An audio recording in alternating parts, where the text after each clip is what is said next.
기억하시기 바랍니다. 아픔 중에도 하나님은 계신다. 아픔 중에도 하나님은 계신다. 아픔 중에도 하나님은 계신다. 아픔 중에도 하나님은 계신다. 아픔 중에도 하나님은 계신다. 아픔 중에도 하나님은 계신다. 오늘 은혜 나누고자 할 말씀 제목입니다. 지난주에 우리 교회에서 함께 신앙생활했던 박이나 자매님이 지금은 노스캐롤라인에 사시는데 카카오톡으로 일본의 할머니신 시바다 도요에 씨를 보내줬어요. 유튜브에 들어가서 시바다 도요 할머니를 알아봤습니다. 도요 할머니는 1911년 유보간 쌀집의 애동딸로 태어났는데 아버지의 사업이 망하는 바람에 초등학교만 겨우 졸업을 했습니다. 전통 요칸, 우리 한국식으로 하면 여관이죠. 전통 요칸과 음식점 등에서 허드렛 일을 하면서 더부살이를 했습니다. 20대에 결혼을 했지만은 이혼의 아픔을 경험해야만 했습니다. 33세 요리사 남편을 만나 재혼을 하여 외아들을 낳았습니다. 1992년에 남편과 사별한 후에 90세가 되었을 때에 아들의 권유로 글을 쓰기 시작했습니다. 99세에 첫 시집 약해지지마를 자비로 출판했는데 그 시집이 출간되자마자 베스트셀러가 되어서 150만 부 이상 팔리는 시바다 도요의 열풍을 가져왔습니다. 약해지지마, 이 시의 내용이 이렇습니다. 있잖아, 불행하다고 한숨 짓지마. 햇살과 산들바람은 한쪽 편만 들지 않아. 꿈은 평등하게 꿀 수 있는 거야. 나도 괴로운 일이 많았지만 살아있어 좋았어. 너도 약해지지 마. 나에게라는 제목을 가진 시의 내용입니다. 뚝뚝 수도꼭지에서 떨어지는 눈물이 멈추질 않네. 아무리 괴롭고 슬픈 일이 있어도 언제까지 끙끙 앓고만 있으면 안 돼. 과감하게 수도꼭지를 비틀어 단숨에 눈물을 흘려버리는 거예요. 자, 세 컵으로 커피를 마시자. 99세 할머니가 저이십니다. 누가복음 8장에 보면은 하루는 예수님께서 제자들과 갈릴리 바다로 건너가실 때에 너무 피곤하여 배 안에서 주무셨습니다.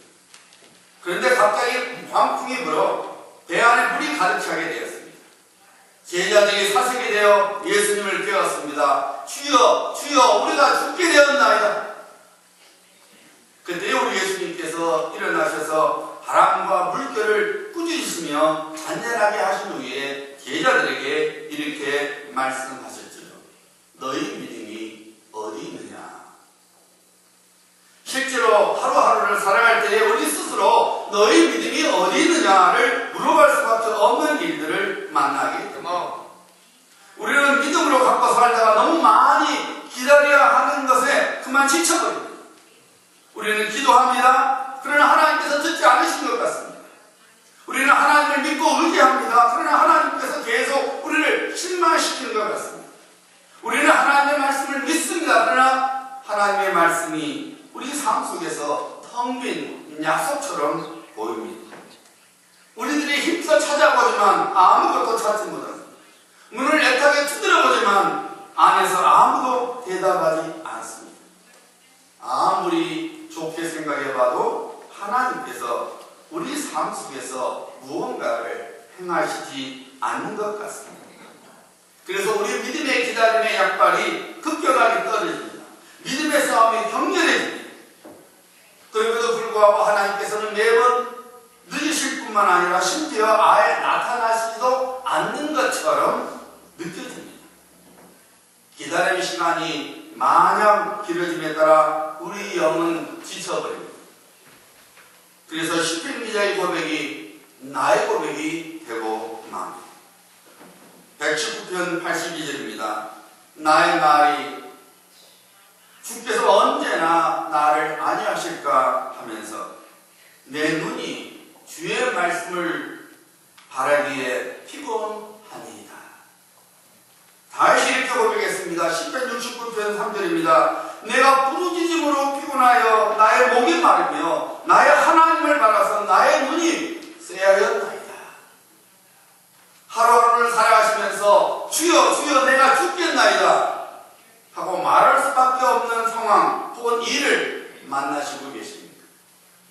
하지만 주여 주여 내가 죽겠나이다 하고 말할 수밖에 없는 사람이 여러분 혼자만이 아닙니다. 사실 이 땅에 살고 있는 모든 사람들이 우리를 포함해서 말입니다. 그 말을 할 수밖에 없는 상황이나 일을 만나고 있습니다. 초대교회 성도 역시 마찬가지였습니다. 그래서 사도 야고보가 이렇게 선포하고 있습니다. 오늘 말씀 본문 말씀입니다. 시험을 참는 자는 복이 있나니 이는 시련을 견뎌낸 자가 주께서 자기를 사랑한 자들에게 약속하신 생명의 멸관을 얻을 것이기 때문이라. 시험을 참는 자는 역경 혹은 시련을 참는 자를 의미합니다. 인생의 시련이 찾아왔을 때에, 인생의 역경이 찾아왔을 때에 인내하는 자가 복이 있다는 것입니다. 인생의 시련이나 인생의 역경이 없는 사람이 복이 있다고 성경은 선포하지 않습니다. 왜냐하면 시련이나 역경이 없는 인생은 단 하나도 없기 때문입니다. 대신에 시련과 역경 속에서도 인내하는 자가 복이 있다고 성경은 분명히 선포하고 있습니다. 믿음의 인내를 통해서 주님께서 사랑하시는 자들에게 약속하신 생명의 멸류관을 받게 된다는 것입니다. 신구약 전반에 걸쳐 나오는 공통점들 중에 하나는 오늘날 우리들처럼 하나님의 백성이 시련과 역경을 만났다는 것입니다. 믿음의 조상 아브라함, 요셉, 모세, 다니엘, 예수님의 제자들, 그리고 바울 등등 모두 다 인생의 시련과 역경을 경험했습니다. 그래서 다윗과 같은 경우에는 눈에 진물이 나도록, 목이 쉬도록, 그리고 심중이 지치도록 하나님의 도우심을 구했습니다. 우리 모두는 여기에서 어린아이 같은 질문을 하나님께 하게 됩니다. 하나님, 왜 제게 이런 시련과 역경을 주시는 겁니까? 사랑하신다고 말씀하셔놓고 왜 이렇게까지 힘들게 하는 겁니까? 참 힘들다 하고 말할 수밖에 없는 인생길에서 괜찮아질 거야 하는 막연한 기대를 갖고 살기보다는 일주의 미래라도 없어지지 않냐고 이루어지는 하나님의 말씀을 붙잡는 믿음의 사람이 되어야 합니다. 답답할수록, 캄캄할수록, 그리고 믿어지지 않을수록 하나님의 사람은 하나님의 말씀에 귀를 기울여야 하고 하나님의 말씀을 붙잡고 살아가야 합니다. 왜냐하면 오직 하나님의 말씀에만 우리의 소망이 있기 때문입니다. 오직 하나님의 말씀에만 인생 승리의 비결이 있기 때문입니다. 하나님께서 왜 우리에게 시련과 역경을 만나게 하신 겁니까? 첫째로 하나님께서는 순종을 배우도록 그의 백성으로 하여금 시련과 역경을 만나게 합니다. 여러분, 하나님께서 왜 그렇게 순종을 중요시 여긴지 아십니까? 순종은 믿음의 열매를 가져다 주기 때문입니다. 여러분, 믿음 자체가 하나님께서 사랑하신 자들을 위하여 약속하신 것을 가져오는 것은 절대로 아닙니다. 믿음으로 하나님의 말씀에 순종하는 사람이 하나님께서 사랑하는 자들을 위하여 예비된 것을 손에 쥐게 하는 겁니다. 믿음은 여러분, 하나님의 보물 창고를 여는 열쇠예요. 그래서 믿음이 없이는 절대로 하나님의 보물 창고 안에 들어갈 수 없습니다. 믿음으로 보물 창고 안에 들어갑니다. 우리를 위하여 하나님께서 많은 신령한 것과 이 땅에 드리는 것을 예비해 주셨습니다.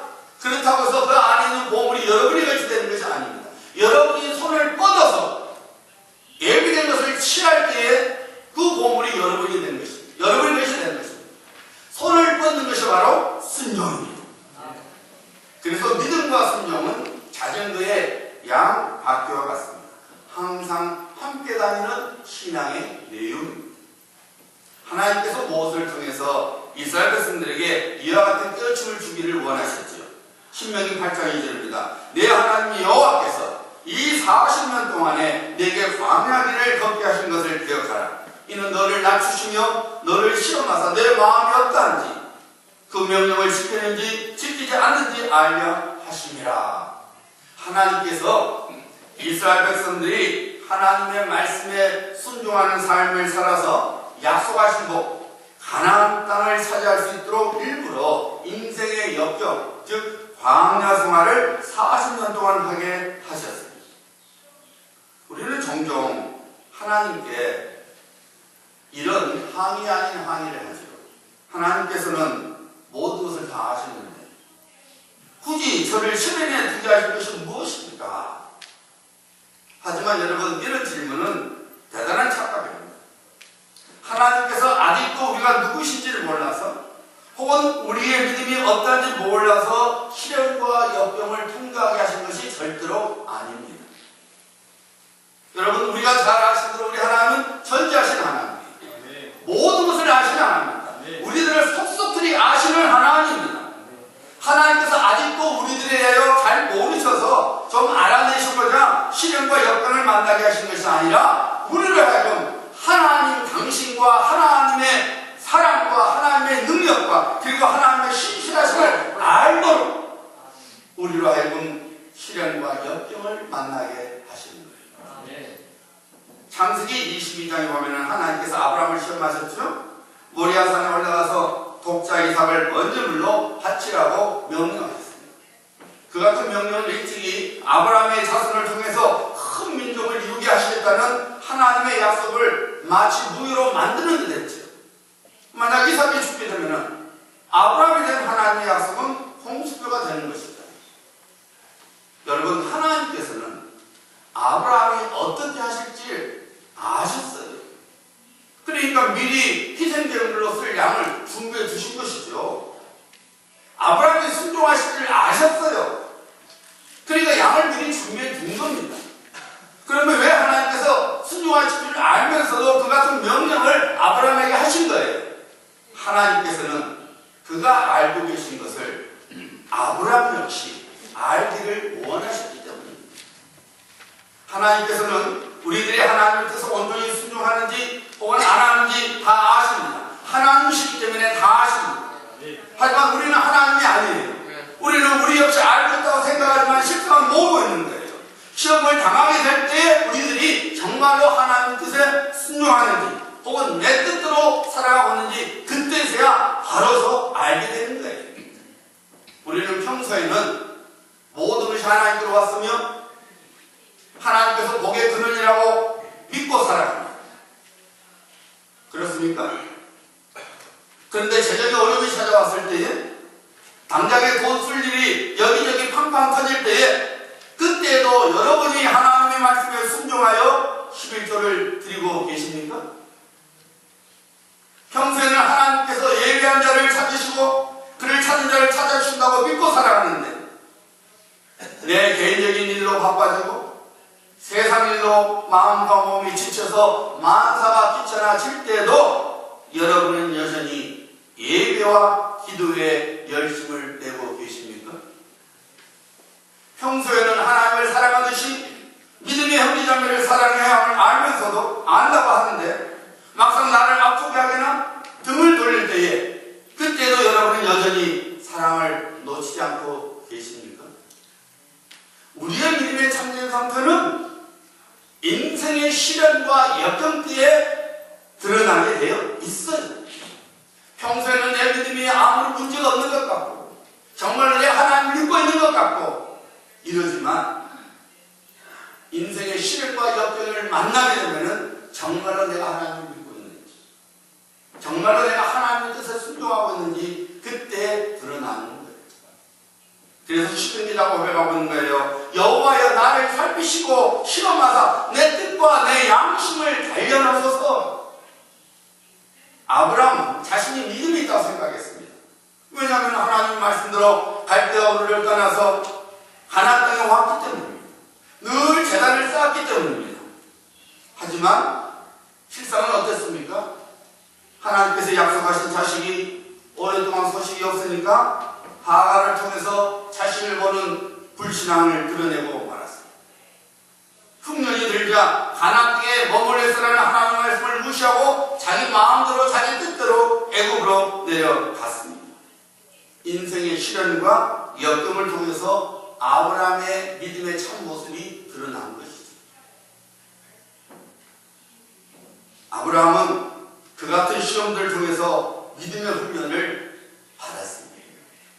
중요한 것은 비록 아브라함이 믿음의 실패를 경험했을 때에 그럼에도 불구하고 여전히 은혜 가운데서 찾아주시는 하나님을 놓치지 않았다는 것입니다.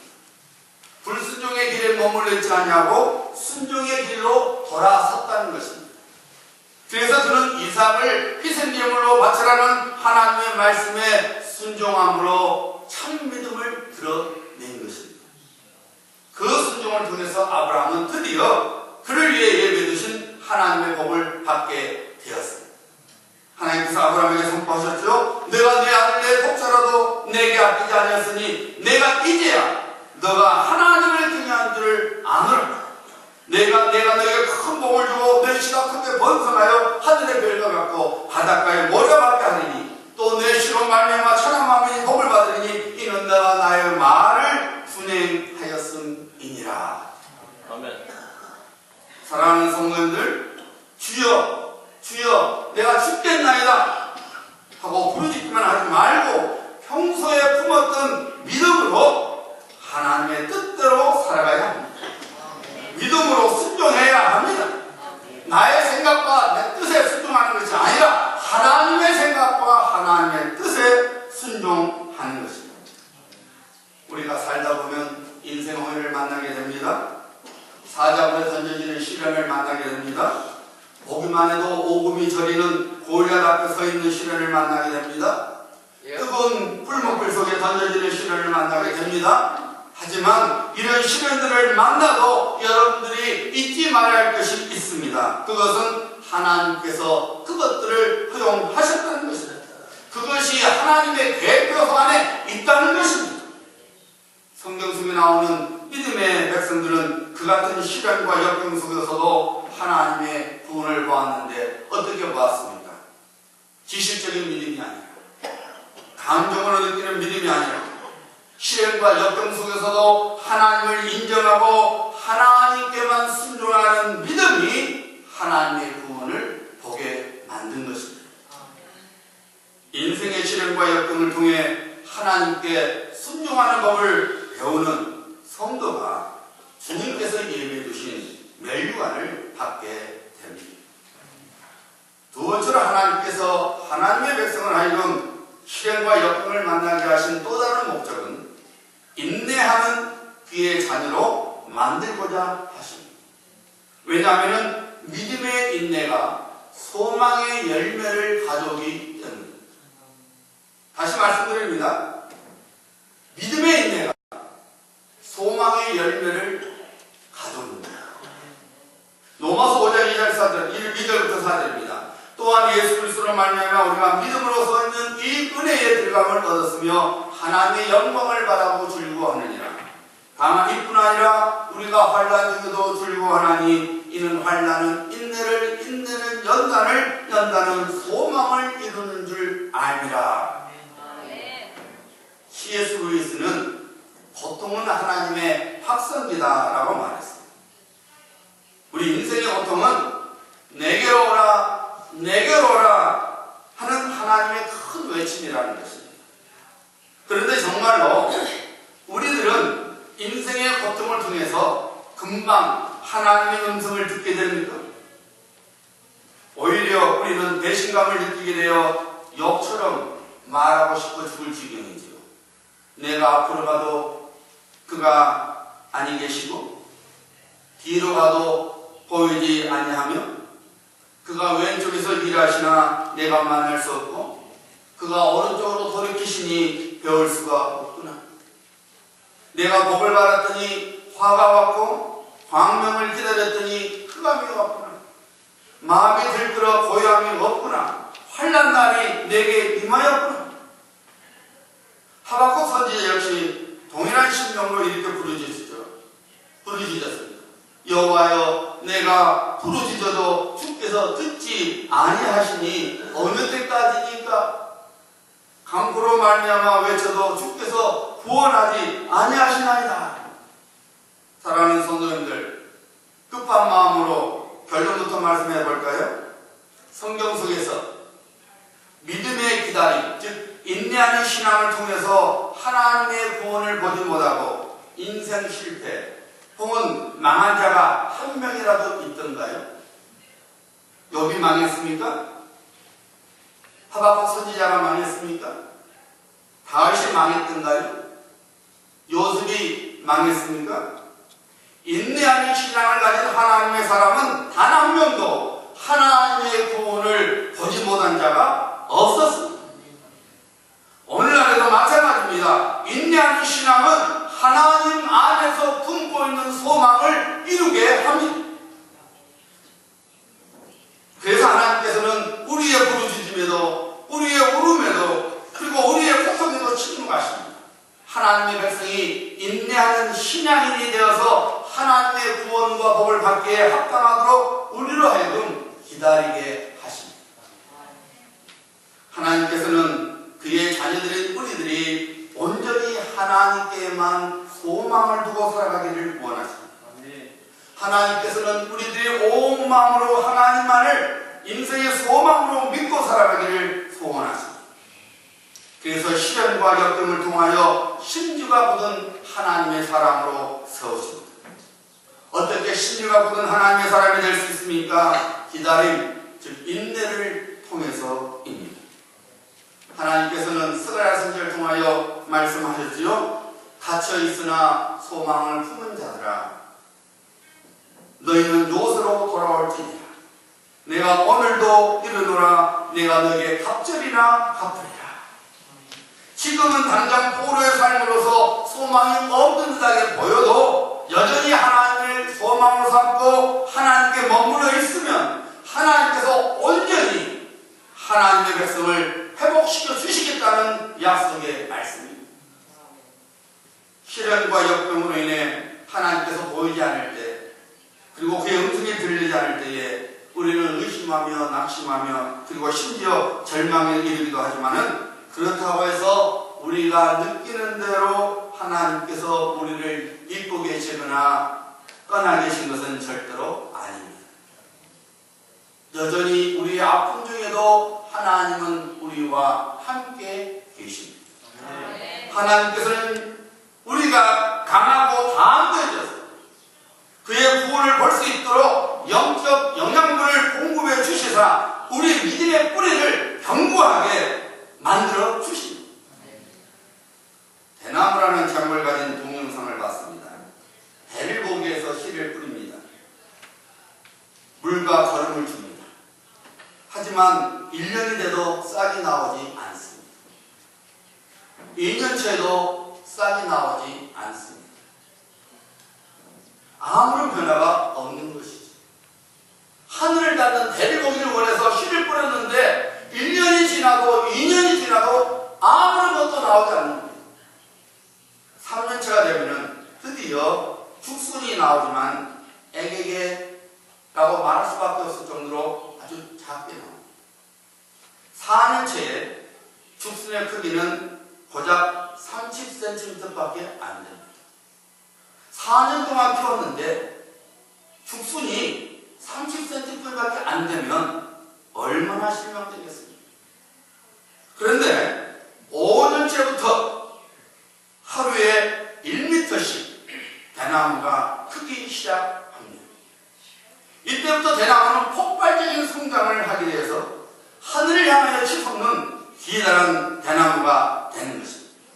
대나무 마디마디마다 성장점이 있어서 소나무가 30년 걸려 크는 것을 대나무는 1시간 만에 성장해버립니다. 이것을 전문적인 용어로 퀀텀 리프라고 합니다. 대나무가 폭발적인 성장을 할 수 있는 비결은 5년 동안의 뿌리발이에 있다 합니다. 땅 밑에 일어나는 일은 보이지 않습니다. 대나무 뿌리가 5년 동안 땅에 굳게 뿌리발을 해놓으니까 뿌리를 통해서 영양분이 공급되면서 그렇게 하늘을 닿을 정도로 성장을 하는 것입니다. 우리 믿음의 인내가 그러합니다. 지금 당장은 아무런 유익이 없는 것처럼 보입니다. 그리고 아무런 소용이 없는 것처럼 보입니다.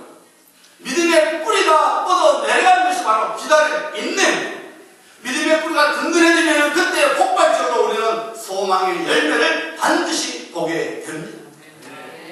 인내의 신앙인 요셉을 생각해 보세요. 그런 아무런 잘못도 없이 14년 동안 노예생활과 감옥살이로 그의 인생을 보내야만 했습니다. 10대에는 종살이였습니다. 20대에는 죄수 삶을 살았습니다. 그가 가출한 것도 아니고 그렇다고 감옥살이 할 만큼 무슨 범죄를 저지른 것도 아니었습니다. 전혀 자기 의사와는 상관없이 10대는 종살이, 20대는 감옥살이를 해야만 했습니다. 얼마나 어렵겠습니까? 얼마나 절망적이었겠습니까?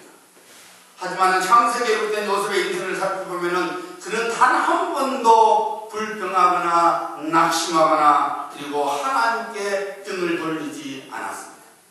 어떤 경우에도 그는 늘 하나님을 인정했습니다. 단 한 번도 하나님께서 그의 인생의 주인 되심을 의심하거나 포기하지 않았습니다. 그래서 늘 그는 하나님의 이름을 말했지 않았습니까? 요셉은 인내 신앙이었습니다. 하나님께서 선한 목적을 가지고 요셉으로 하여금 14년의 기다림의 인생을 살게 하셨습니다. 그리고 믿음의 뿌리가 뻗어지자 요셉의 소망이 이루어지게 하신 것입니다. 하나님께서 침묵하시더라도 믿음으로 하나님의 약속의 말씀을 붙잡고 계속해서 하나님을 찾으면 기다림의 시간이 채워지는 바로 그때에 하나님의 침묵은 우리들이 상상했던 것보다 훨씬 더 큰 하나님의 구원의 손길로 우리 안에서 이루어지는 것입니다. 마치 요셉의 인생처럼 말입니다. 사랑하는 성도님들, 하나님의 자녀는 영의 눈으로 살아가는 신분입니다.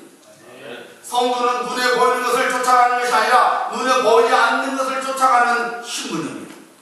그래서 눈에 보이지 않는 하나님, 눈에 보이지 않는 하나님의 구원을 보는 것처럼 살아가야 합니다. 이것을 영적 상상력이라고 부릅니다. 영적 상상력을 가지고 살아가면 인생의 시련과 역경을 이겨내는 용기와 담대함을 갖게 됩니다. 우리가 늘 부르는 찬송이 있죠? 그 두려움이 변하여 내 기도 되었고 전날의 한숨 변하여 내 노래 되었네. 여러분, 근심이 당장에 없어진 것이 아닙니다. 여전히 두려움이 머물러 있고 여전히 한숨을 쉴 수밖에 없는 상황에 있지만 영적 상상력을 가지고 살아가면 두려움에 맞서는 기도를 하게 되고 한숨에 맞서는 찬송을 부르는 영적 승리가 이루어지는 것입니다. 왜 그렇습니까? 영의 눈으로 보이지 않는 하나님을 바라보게 되고 영의 눈으로 나를 위해 예비된 하나님의 약속의 복들을 바라보기 때문입니다. 로마서 10장 11절이죠. 성경에 이르되 누구든지 그를 믿는 자는 부끄러움을 당하지 아니하리라. 누구든지 예수 그리스도를 믿는 자는 부끄러움을 당하지 아니하리라.